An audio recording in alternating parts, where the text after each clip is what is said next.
بله تماشاوان هجاج بوغ ام بتر عني بدن سر في مجارج بوغ ام بتر جنگشه بكن نهاز بري خو بدن ميوان خوي استوديو عبد الباسط حمو اندامي مكتبه السياسيه بارتيا ديمقراطيه كردستان سوريا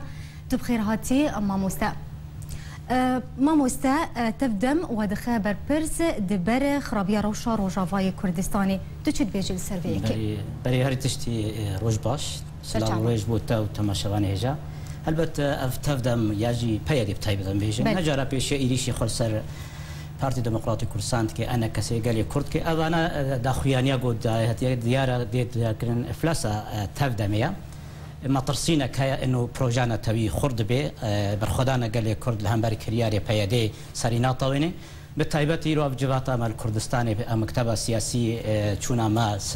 لسر پیشمرگی قهرمان کردستان روجاوا دگل سروک مسعود برزانی اوانا حمو پلان دولت سوری ایگو فشار و اوامر الپیدا کن ایریشه که گتون دراو لسر هوا البند ما پارتی ما انا کسی اوانا دیار دکه گو افلاسا پیاده گلی کرد هاد دیار کرنجیرا انه پیاده تشتکی نتوی آرمان جاوی بیان فتنه کردی ایریشا کرد و کرد بگه لام وقت پدا کسی وقت انا کسی ام دزانن سیاستا پش پرده و پلان پیاده و دولت سوری و ایران سرگلی کرد چتی مشان ماموستا عبد الباسط تفدم داخویانی خودت بیجه هون وکو پارتیا دموکراتا کردستان سوریا هون اللي دجيوان كاردكن ودريه سيمالكا جوالي وبهاتيه قرتن وهون اللي دجي شورشا كو اول ناف ليدكن كو شورشا روج افا جبرتش افغوتن جوالي بايدي بتيدر خستن هلبت پیاده دائما ارمانجه که دیجاتیا کردی حکم گفت ما دریه سیمال که ما نگرتیا دریه سیمال که هکر وبی دبیت خدمت اگل کرد بید پیاده بخورا کارد که بو برجواندی خوی ابوری ابتزازت که بوی پراش خلقی بستینه نهل خلکرن بالعكس مثلا كردستان عراق فكريا جبوني بريندارا لي پیاده او برينداري جو بومبادا هذا دانيل قام شو نهشت ترما بي ارمان جي پیاده جو پراش خلقي بستين حكومت كردستان قال لي خي كرد باراستيا كومبا آریکاری وارد که پشتوانی کریا گلک برجواندی پر ابوریج گلی کردستان لی پیاده دخی خدمتا پارتیا گو گنم دزه شکر دزه خلقی توانبار دکه بگومان آرمان جاوی جوی برگرتنه پیاده گنهکارا و پیاده جناهی خلق درباسی جهیل حکومت کردستان دخوازه شرکاتی که او معبر پریوی یا هفبش به دگلوی و انجمانا کردی و خدمت گلی کردی لی او کریار پیاده ایریشکا تم لسر کردستانی لسر علاب نتوی سمبول نتوی سروک مسعود برزانی و برزانیت ریبازا برزانی او سیاستا گو ایران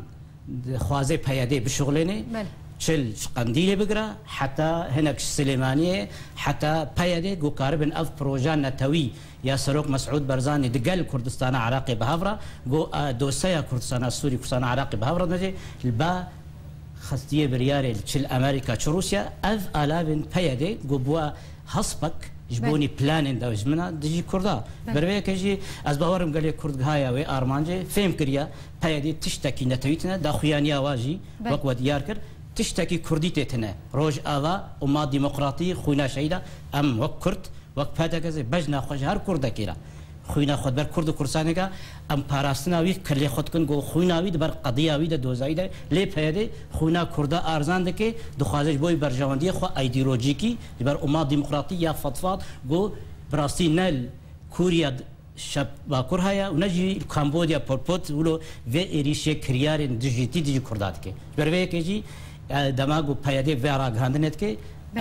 خورتید بیشن گلی کرد زانی پیاده چت که و پیاده جی و اون دابه به و افکریاره پیاده جی و دیروک و خباتا گلی کرد تجاری و اون دانا که اوجبیر نک. باش ماموستا عبد الباسط هر وها تبدم داخویانیا خدا و تو مدبارد که هون وکو پارتی دموکراتی کردستان سوریا هون به حکومت ترکیه لدیجی و رادوستن. تو چه لسرویه کیت بیشه؟ ازیش بیشن وقت پیدا کسی. دجمنه قال لي كرد تركيا بله ايران روس سوريا عراق وبغداد استحدي دكم جو بايده كاربه داخوياني قال همبري رجيم ايراني بده تكليه مد هما هنگيا سوريدان وقت بروجكت ام شورشا سوري دنا شركاتيا مو بيكاتيا لي هاكر تبدم وصالح مسلم وهذا البندي دمادجن بمخابرات تركيا درونين وبديار اما وقت سياسه مدار وقت سياسه ام ده ما هنجيا سوري دنا ائتلاف دنا دوارك السياسي شريك خويا عرب لي بيادي دخوازي خو بوك جيج بو هاري جنيفي وهاري تركيا بريزي جبربي كيجي ام وقت شكارات بيجن تكليه ما بتركيا رتننا د علاقات مد همانجيا سوريدا د اوبوزيسيونا سوريدا للرياض نجي ومن موسكو جي ومن واشنطن جي ومن باريس تجاري تكليه ما دزيب تركيا رتنا علاقات ما سياسي بهشكرا واوبوزيسيون سوريا الاسطنبول يدرين وهشكرا هركز زاني لي صالح مسلم بالشافو روج بدزي وهذا البند تبدمي وهذا البند بيادي بدزي باستخبارات ميت واستخبارات اطلاعات ايراني والبغداد يدروني لاما ام وك سياسه بروجا نتوي ديارة ام جبوي خدمتها قال يا كرد دوزا قال يا كرد وكردستان لي بروجا بيادي باكاكي بروجا كرد وكردستان تنبك جبربه كيجي كريار ايروبا كي لسر كوباني نشاردكي دخوازي كردي وچونه كوباني باگرنجي وابطرس بكي و ايرو عربي غمر لهندري هريما كردستان سوري بارامي دجين وعربي رقايتين الباجاري كردستاني وكوباني هارفيا وقامشلو وحساكي جي شو كرتين معنا وعفرينجي دور بيجوا هذا بلان وانجام خباطه بايدي وخوينا قال يا كرد وانبجنا خجوار طوين وازواسق بجي ادوي بهوريه ما ازدلي هر بابك كرد دندري كردستان سوق خوشي دايا باحساس دكم اوانا زاني خوينا خو در شواطئ بو كرد كردستان اللي بايدي دخوازوي خوينا بيد خدمته ديجي كرد كردستان بك ماما عبد الباسط هروها تبدم داخوانية دبيجة كهون مؤامرات دكن هون كاري تخريبي دكن ودخوازج آليين سياسي كو لديجي ورا وستن نرنا تدا أبيكتي شواتي السياسة بايدي بل اكذب حتى يصدقك الناس افوكا كوبلس اختي هتلر الحرب العالميه هذا ضروا جبوا عالم راسيه زانبي اف تجاري نراسه بايدي كرياري بايدي ديجي كرداتيا جبري بيك ايروس بيرس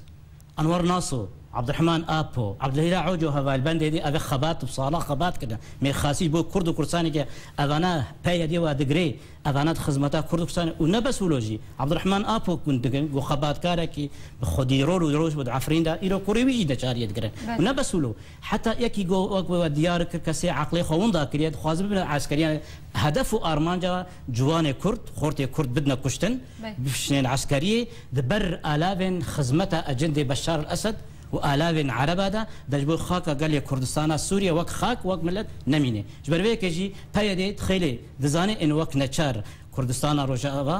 بشمرگ كردستان روجاوا آمادنا لأمن بندا فرصتا جو إيرو بلان وتوافقات دولية بين هنجي أميزان من كاب بايدي خدي رولا ياجي خدي جماورا ياجي قال يا كرد يسر بيارابي أو كرياري بايدي وأبي جو سرقاتية كن خباتي كن ديجي قال يا كرد هنجي وديرو كابو حسبين ما مستقبل سامي داويشتر جبرتشي بايدي وتومت باردك هم وكو بارتي ديمقراطي كردستان سوريا نوكو انا كسي جبرجو رولا ايرو ستونا نتويتي ستونا انا كسي بدا كسي ايرو بروجا نتوي عمق استراتيجي كردستان عراقي وكسر خبوني بهافرا جريدايا جبربيه كيجي ايريشي مدكي وبايدي بدا كسي وانا كسي بهافرا وك بروجا نتوي باريزن وبارتي ميديتر جبربيه كيجي ايرو رولا هاري جرين بيغومان رولا هاري اساسيه وكستونا جرين أنا بجم حمو نيجي نستونن برادي ماجي بارتي ماجي نستونن روشنبيري جوند أنا كذا نستونن وخندواني كرجي أوجي إيجو خديرولن لإيرو أفس آلاف وأبع أدريسا نتوي بدا كسي وأنا كسي بهابرة تمام دك جبرفيك ما ترسينا بايدي دبيجي كومبلو وجبرفيك يجي أفجواتا إيرو من الكردستاني مجال كارو خبات كر مسياسات كر أذانا خدي قراري هندري بشار الأسد وخليا طنق اوامر دانا زلامي خد بايدي وتبدمي جو ايريشكا لسر كادرو باتيا بدا كسيو انا كذا لي ادباورم بدا كسيو انا كسيو بر خدانا وهبالو انور ناصو عبد الله عوجي وعبد الله ابو وهذا ميديتر وي الافين وين هيفين بايدي العرضي بخل وتجاري نقرت نكشنا بايدي در حقا قال كرد وي بروجانا تيمسكن عندما مكتبه السياسيه بارتيا ديمقراطيه كردستان سوريا عبد الباسط حمو قال لك سباس جبو اماده بوناتا سباس